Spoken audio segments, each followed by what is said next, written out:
I just can't do it. I hear this from so many people trying to astral project. They read all the books, they watch all the videos, and they do exactly what they say, but still can't get out. I'm going to change that today. I'm going to show you 3 hacks that will get you out of your body and traveling into different dimensions. If you want to succeed in astral projection, continue watching. Make sure you stay toward the end, because this last hack alone will pull at least 90% of you out of your body. Like Ludwig Miles van der Rohe said, the devil is in the details. I've asked many people on their procedures that they use to try to project. What I've found is that they're missing the details, which hinder them every time. I'm not going to go over procedures in this video. I have a video above and at the end of the video for a great procedure that I use. So, hack number 1. Building your imagination. Most books and videos will tell you to grab a rope and try to climb that rope. If you're like I used to be, you can't even picture the rope, let alone your hands around it to climb. You quickly get bored and you fade off to sleep. In this hack, I'm going to show you how to build your basic visualization and then move up to more advanced visualization. Visualization is so important, and yet no one really talks about it. So let's start off with some simple exercises. I suggest to follow along with me. You can go back to this video later to do the exercises more thoroughly. First, choose an object. Pick a small, simple object like an apple, a cup, or a pen. Study that object. Look at the object closely for a few minutes. Observe the color, shape, texture, and any other details that you can get. Take your time on this. Patience is key. Take at least a minute, possibly 2, to get every aspect of that object. Now, close your eyes and try to recreate that object in your mind. Visualize it as clearly as possible. You may be able to only see bits and pieces of that object. If you start to lose the detail, open your eyes and take another minute or 2 to observe the object again. Then go back to closing your eyes to recreate that object. Then you want to expand your senses. Imagine touching the object, feeling its weight and texture. Try to hear any sounds it might make or even imagine its smell, if it has one. Spend about 5 to 10 minutes on this exercise daily. Let's try another basic exercise, using color and shape visualization. Close your eyes and imagine a specific color filling your entire field of vision. Hold the color in your mind for a minute or 2 before switching to another color. Don't get upset with yourself if the color goes in and out. Don't worry if you have a hard time doing any of these. Try to pick 1 or 2 that you find works somewhat and stick with them until you can master them. Then go back to the ones that you had a hard time with and see what you can do with these. Another one is shape focus. Visualize basic geometric shapes. Example would be a circle, a square, or a triangle in various colors. Combine colors and shapes, such as a blue triangle and a red circle. Move back and forth from shape to shape. Try changing the shapes to different colors or even shapes. Another one that you can do is transition between shapes. Visualize one shape transforming into another, like a square turning into a circle. Don't worry if you're having problems trying to do this. This is why you do it daily, so you can build up plasticity in your mind. Rome was definitely not built in a day. If you like this video and you want to make sure that you don't miss on any advanced videos that I put out like this, go ahead and click that subscribe button below. If you hit the bell, it will alert you when a new video comes up. So on to the intermediate visualization exercises. Make sure you have the basic visualization down before you move on to these. We're going to move up to some more complex objects. Choose objects like a tree, a flower, or a piece of jewelry. Focus on the finer details, like the veins on the leaf, the petals of the flower, or the facets of a gemstone. Try to visualize the object from different angles, as if you are rotating in your mind. You're looking for this 3D effect.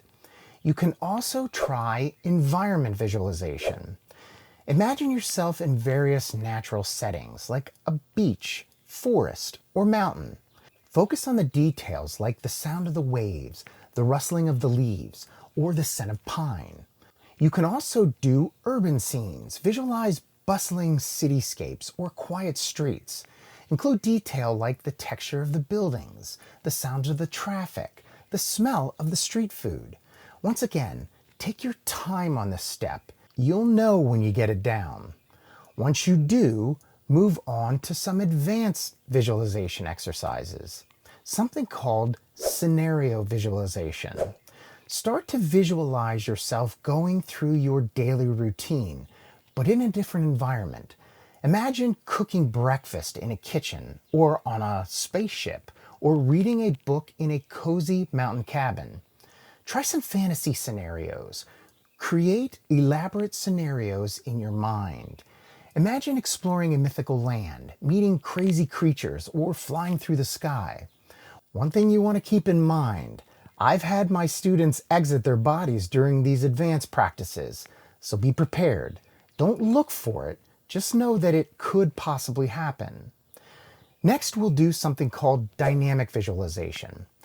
We're going for movement and action here. Visualize yourself performing actions like running, swimming, or dancing.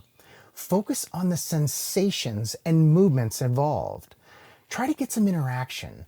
Visualize interacting with other people or animals. Imagine conversations, the feeling of a handshake, or the sound of laughter. You can also use specialized visualization techniques. These are guided visualization audio tracks that lead you through detailed visual journeys. These can be found online or through meditation apps. You can also write your own guided visualization scripts tailored to your goals and preferences. Throughout the day, when you have 2 minutes to spare, visualize yourself in different situations with different people and doing different things. Scientists have known for a long time that people who play video games tend to have more OBEs. All right, on to hack number 2. For this hack, we need to deal with the brain. Neuroscientists have identified 2 main areas of the brain important to OBEs. The area of the frontal lobe called the prefrontal cortex, PFC, and the temporoparietal junction, TPJ, which is located on the cortex, where the temporal and parietal lobes meet. Now, from now on, I will refer them as PFC and TPJ. There are several brain experts that have identified the PFC, where all mystical experiences originate from. They suggest its involvement in the sense of self and body awareness are integral to OBEs. To induce OBEs, we also need to shift our senses of spatial location away from the physical body and our sense perception away from physical senses. That's where the TPJ comes in. It plays a crucial role in self-perception, spatial awareness, and distinguishing between self and other. The key is to enhance and stimulate the PFC and TPJ. The first thing that you need to get on is what I call the brain diet. 60% of the brain is made up of fat, so it would stand to reason that this is what the brain wants. Both the PFC and TPJ thrive with good high-fat diets, specifically omega-3 fatty acids. Don't expect to eat Skittles and donuts to get your fat. It doesn't work like this. I take something called krill oil, very high in omega-3 and low in omega-6. I have a link down below in the description of the brand that I used. Just to let you know, I'm not being paid by any of these brands that I suggest today. These are just what works for me. Another omega-3 food that you can eat is fresh caught salmon. Make sure it's not farm raised. Different nuts and seeds like chia, flaxseed, and walnuts. Consume a balanced, rich diet in fruits, vegetables, and vitamins B, C, D, and E, which are particularly beneficial for brain health. Remove intake of alcohol and drugs from your system. Many people say eating meat a few hours before you try to project hinders getting out of the body. I have to be honest with you. I never believed it until I ate a burger a few hours before my OBE. I had a hard time getting out, but only around the stomach area. Everything else was out. Now, was it psychological? That's an answer I can't give you. Because many people have issues with it, I suggest just staying away from eating meat before you try an OBE. Make sure that you have sleep cycles that you strictly use and that you have techniques for stress management. I have a video above that talks about the sleep cycles for lucid dreaming. You also want to participate in cognitive training. Engage in activities that challenge your brain, such as puzzles, brain games, learning a new language or musical instrument, or taking up a new hobby. These activities can help you maintain, even enhance, cognitive function, including the prefrontal cortex function. I highly suggest continued learning. You know the old saying, use it or lose it. Lifelong learning stimulates brain activity and promotes neuroplasticity, the brain's ability to reorganize and form new connections. Things like brushing your teeth with the other hand, or even trying writing with the other hand. These fire and wire different connections in your brain that are not being used. Take courses, read books, or pursue further education in areas of interest. Another thing for the PFC and TPJ, both like, is mindfulness meditation. Mindfulness practices can improve attention, focus, and emotional regulation, all of which are functions associated with the prefrontal cortex. I also have a great video above and in the description below on mindfulness meditation practices that you can watch. Regular meditation can strengthen these neural networks. It can also increase awareness of your body sensations and improve the brain's ability to integrate sensory information. Hack number 3. So hack number 3 is entering a brain state called the hypnopompic state. This was the amazing hack that I was telling you about in the beginning of the video. No one talks about this. Many of you that are familiar with astral projection and lucid dreaming will know of the hypnagogic state. This is the state between wakefulness and sleep. Unfortunately, many teachers will tell you to use the hypnagogic state to have an out-of-body. I'm not disagreeing with that, but what I have found over the many years of accomplishing OBEs and teaching people how to get there is to understand that the hypnopompic state is easier for beginners. The hypnopompic state is a state between sleep and wakefulness. So it's the coming out of sleep, not going in. There are 3 major advantages of using the hypnopompic state over the hypnagogic state. One is the heightened sensory perception and vivid imagery. During the hypnopompic state, the brain is still partially in a dream phase called REM sleep, which is associated with vivid and detailed mental imagery. If you don't know what REM sleep is, I have a masterclass video on everything there is to know about lucid dreaming.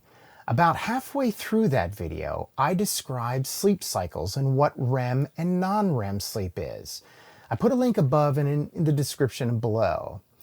This heightened state of visual and sensory perception can make it easier to visualize and feel the sensations of leaving the physical body, which is a critical component of successfully inducing an OBE. The richness of sensory experiences can help maintain focus and immersion in the OBE, reducing the likelihood of distractions from the waking environment. Think about it this way. When you seem to have the most vivid dreams, they are usually late in the morning.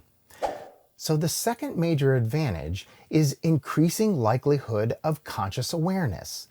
Lucid dreaming, where the dreamer becomes aware that they are dreaming, is more likely to occur during the transition between sleep and wakefulness. This lucidity can be harnessed to consciously initiate an OBE. Being in a partially awakened state means the mind is more alert and can exert more control over the experience compared to deep sleep. This state allows for a smoother transition from a dream or hypnopompic imagery into an OBE, as the conscious mind can take control while the body remains in a relaxed, near sleep state. The third advantage is natural relaxation and reduced physical distractions. Upon waking, the body is often in a deeply relaxed state, with muscles still experiencing the residual effects of sleep-induced relaxation. This deep relaxation minimizes physical discomfort or distractions, which can otherwise hinder the focus required to initiate an OBE. This external environment during this state helps to maintain an inward focus essential for the visualization and concentration techniques used in inducing OBEs. So I'll give you some practical steps for inducing an OBE in the hypnopompic state. First, you wake up with intent. Set an intention before going back to sleep that you will attempt an OBE upon awakening. Use affirmations or visualize yourself having an OBE as you fall asleep. Get about 6 hours of sleep, then stay still upon awakening. When you find yourself waking up, especially during early morning hours, remain still and keep your eyes closed. This I found to be an issue for me. I could never remember to keep my eyes closed and stay completely still. So what I did is I recorded my voice saying, "Stay still, keep your eyes closed." And that's what I played on an alarm app on my phone.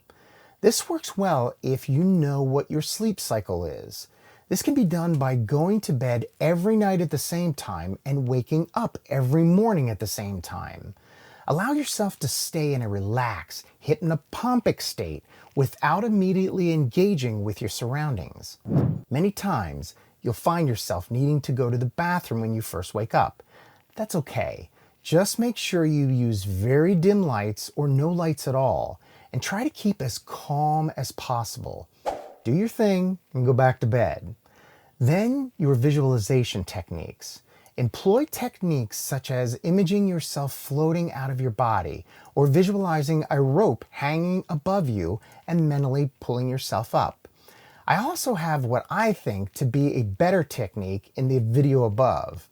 I'll also put this video at the end of this one so you can look at that as well as really get some good information. Focus on the sensations of movement or detachment from your physical body to transition to an OBE.